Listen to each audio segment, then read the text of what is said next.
നിയമസഭാ തെരഞ്ഞെടുപ്പിലേക്കുള്ള നാമനിർദ്ദേശ പത്രികാ സമർപ്പണം ഇപ്പോൾ പൂർത്തിയായി. ഇന്ന് നിലമ്പൂർ നഗരസഭയിലെ വിവിധ പ്രദേശങ്ങളിലുള്ള സ്ഥാനാർത്ഥി പര്യടന പരിപാടിയായിരുന്നു. പത്രികാ സമർപ്പണം അതിനിടയിൽ ക്രമീകരിച്ചതാണ്. ഉച്ചയ്ക്ക് ശേഷം പര്യടന പരിപാടികൾ തുടരും.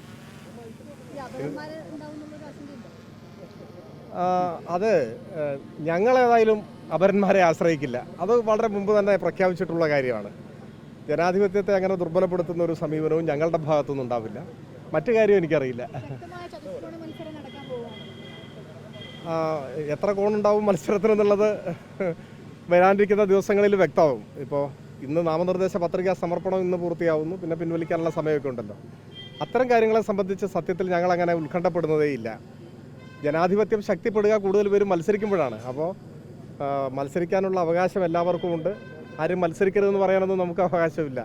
അപ്പോൾ മത്സരിക്കാൻ ആഗ്രഹിക്കുന്നവരൊക്കെ മത്സരിക്കട്ടെ.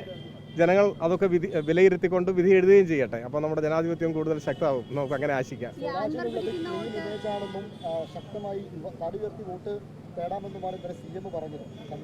മുഖ്യമന്ത്രി പറഞ്ഞത് വളരെ അഭിമാനകരമായ വാക്കുകളാണ്. മാത്രവുമല്ല, ഈ ആർത്തിരമ്പി വന്ന വലിയൊരു ജനസാഗരം ഇടതുപക്ഷ ജനാധിപത്യ മുന്നണിയുടെ നേതൃത്വത്തെ ആകെ വളരെ ആവേശഭരിതമാക്കിയിട്ടുണ്ട്. അപ്പോൾ മുഖ്യമന്ത്രിയുടെ ചില പ്രയോഗങ്ങളൊക്കെ വളരെ സ്പോണ്ടേനിയസ് ആയി വന്നിട്ടുള്ള പ്രയോഗങ്ങളാണ്. അത് ജനങ്ങളിലും വലിയ ആവേശവും ഉത്സാഹവും ഒക്കെ സൃഷ്ടിച്ചിട്ടുമുണ്ട്. നാടാകെ ആ ഒരു ആവേശ തിമിർപ്പിലാണ് ഇപ്പോൾ ഉള്ളത്. LDFിൻ്റെ വോട്ടുകൾ അല്ലെങ്കിൽ LDF ഈ നാട്ടിൽ തുടരണം, കേരളത്തിൽ LDFിൻ്റെ ഭരണം തുടരണം എന്നാഗ്രഹിക്കുന്നവർ, അത് LDF പ്രവർത്തകർ മാത്രമല്ല. അങ്ങനെ തെറ്റായ ഒരു ധാരണയും ഉണ്ടാകാൻ പാടില്ല. ഇപ്പോൾ കേരളത്തിൻ്റെ ഒരു പ്രത്യേകത, കക്ഷി രാഷ്ട്രീയ ചിന്തകൾക്ക് അതീതമായി പതാകകളുടെ നിറഭേദങ്ങൾക്കപ്പുറത്ത് പൊതുവായി നന്മയുള്ള നിലപാടുകൾ വരുമ്പോൾ അതിനെ പിന്തുണയ്ക്കുന്ന ജനങ്ങൾ കൂടി വരുന്നുണ്ട്. അവരുടെ എണ്ണം കൂടി വരുന്നുണ്ട്. ഇപ്പോൾ ഞാനൊരു ഉദാഹരണം പറയാം. കേരളത്തിലിപ്പോൾ പവർ കട്ടില്ല. അത് ഇടതുപക്ഷ മുന്നണിയുടെ ഗവൺമെൻറ്റിൻ്റെ ഭരണ നേട്ടമാണ്. കൊച്ചി ഇടമൺ പവർ ഹൈവേ വന്നു. മറ്റൊട്ടേറെ ചെറുകിട വൈദ്യുത പദ്ധതികളൊക്കെ കമ്മീഷൻ ചെയ്തു. അങ്ങനെ നമ്മൾ വൈദ്യുത പ്രതിസന്ധിക്ക് ഒരു വിരാമം കുറിക്കാൻ പറ്റി. LDFിനെ എതിർക്കുന്നു എന്ന കാരണം കൊണ്ട് ആരെങ്കിലും പവർ കട്ട് വേണമെന്ന് പറയുമോ? ഇല്ല, പറയില്ല. LDFിനോട് എതിർപ്പുണ്ടാവും, പക്ഷേ ഇത് നല്ലതാണ് എന്ന് പറയും. നമ്മുടെ റോഡുകൾ നന്നായാൽ, ആശുപത്രി നന്നായാൽ, പള്ളിക്കൂടങ്ങൾ നന്നായാൽ ആരെങ്കിലും അത് വേണ്ടെന്ന് പറയുമോ? ഇല്ല.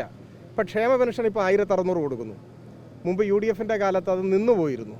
ഇപ്പോൾ UDF ആണ് എന്നുകൊണ്ട് ആരെങ്കിലും പറയുമോ ഇത് നിന്ന് പോകണം എന്ന് പറയുമോ? പറയില്ലല്ലോ. അതാണ് ഞാൻ പറഞ്ഞത്, നാടിൻ്റെ വികസനത്തിന്, ജനങ്ങളുടെ ക്ഷേമത്തിന് ഉതകുന്ന നടപടികൾ ആര് സ്വീകരിച്ചാലും അത് നല്ലതാണ് എന്ന് പറയുന്ന ഒരു ജനം നമ്മുടെ നാട്ടിലുണ്ട്. അപ്പോൾ അവരുടെ പിന്തുണ LDFിനുണ്ടാവും. അത് LDFിൻ്റെ വിജയത്തിന് കൂടുതൽ തിളക്കമേറ്റും.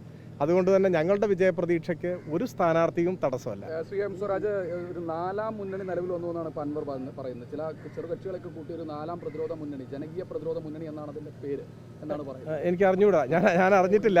ഇപ്പം എന്തെങ്കിലും സംഭവിച്ചായിരിക്കും, ഞാനെന്ത് പറയാനാണ്, എനിക്ക് അറിഞ്ഞൂടാ. അല്ല, ഞാനത് കഴിഞ്ഞ ദിവസം പറഞ്ഞിരുന്നു. അത് ഞങ്ങളുടെ ഒരു പ്രശ്നമല്ല. ഞങ്ങൾ അതിനെക്കുറിച്ച് ആലോചിക്കുന്നതേയില്ല. അത് അവരുടെ ഒരു പ്രശ്നമാണ്. അവരുടെ പ്രശ്നം അവർ പരിഹരിക്കട്ടെ. ഞാൻ ആ പ്രശ്നത്തിൽ ഒരു അഭിപ്രായവും പറയുന്നില്ല. അത്രയേ ഉള്ളൂ. അപ്പം ശരി, ഓക്കെ, സന്തോഷം, താങ്ക് യു.